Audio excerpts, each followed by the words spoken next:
நம்ம பாஜகவுடைய முக்கிய தலைவர்கள் ஒருவரான கோவை தெற்கு தொகுதியுடைய எம்எல்ஏ திருமதி வானதி சீனிவாசன் அவர்கள் கோவை தெற்குல உள்ள ஒரு கடைக்கு வந்து விசிட் அடிச்சிருக்காங்க. இந்த ஜிஎஸ்டி குறைப்பு சம்பந்தமாக அங்கே உள்ள மக்கள் எல்லாம் எவ்வளோ மகிழ்ச்சியாக இருக்காங்க, முக்கியமாக அந்த கடை வைத்திருக்கும் முதலாளி எந்த அளவுக்கு மகிழ்ச்சியாக இருக்காங்க அப்படின்னு அவங்களுடைய கருத்தை கேட்பதற்காக அந்த கடைக்கு சென்றிருக்காங்க.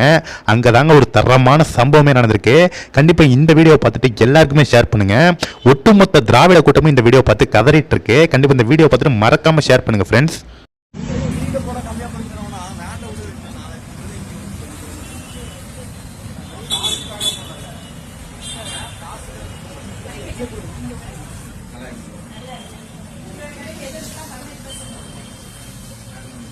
எல்லா வெரைட்டிஸும் வந்து 18% ஆமாங்க. இப்போ வந்து பார்த்தீங்கன்னா கவர்மெண்டோட நார்ம்ஸ் படி என்ன ரேட் எவ்வளவு பர்சன்டேஜ் அந்த இதுக்கு தான் இப்போ நம்ம கொடுத்துருக்கோம் ஜிஎஸ்டியோட.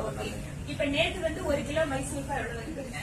நேற்று வந்து பார்த்தீங்கன்னா மைசூர் பாக்கு உங்களுக்கு 420 ரூபாய் இருக்குது. இப்போ இன்னைக்கு வந்து பார்த்தீங்கன்னா 380 ரூபாய். அதே மாதிரி சிப்ஸ் வந்து பார்த்தீங்கன்னா உங்களுக்கு 640 ரூபாய்க்கு இருந்தது, இப்போ வந்து 580 ரூபாய் 1 கிலோ. அவ்வளவு விலை ஆமாங்க. 60 ரூபாய் பக்கம் மட்டும் கம்மியாகுது. கஸ்டமர் ரொம்ப சாட்டிஸ்ஃபைடா இருக்காங்க. நீங்க பில்லுல எல்லாத்தையும் மாத்திட்டீங்க? எல்லாமே மாத்தியாச்சு எல்லாரும். அதாவது இது கம்மி பண்ணது நல்லதுன்னு கூட கஸ்டமரும் நமக்கு சாட்டிஸ்ஃபேக்ஷன் ஆகுறாங்க. முதல்ல வந்து ரேட் அதிகமா இருக்குன்னு சொல்லிட்டு இருந்தாங்க. இப்ப என்ன வாடிக்கையாளர்கள் வந்து ரொம்ப சந்தோஷமா வாங்கிட்டு போகும்போது எங்களுக்கு மன நிறைவா இருக்குது, அவங்களும் மன நிறைஞ்சு போறாங்க. இதை குறைச்சது யாருக்கு தெரியுமா மக்களுக்கு? மோடிஜி. நீங்க ஒரு நன்றி சொல்லுங்க. கண்டிப்பா கண்டிப்பாங்க. ஏன்னா அவர் வந்து பாத்தீங்கன்னா இப்ப வந்ததுல இருந்து நிறைய ஸ்டெப்ஸ் எடுத்துட்டு இருக்காங்க. நம்ம இந்தியாவும் வளர்ந்துட்டே இருக்குது. கண்டிப்பா இது மூலியமா நம்மளும் வளர்ப்போம். தேங்க்யூ. தேங்க்யூ.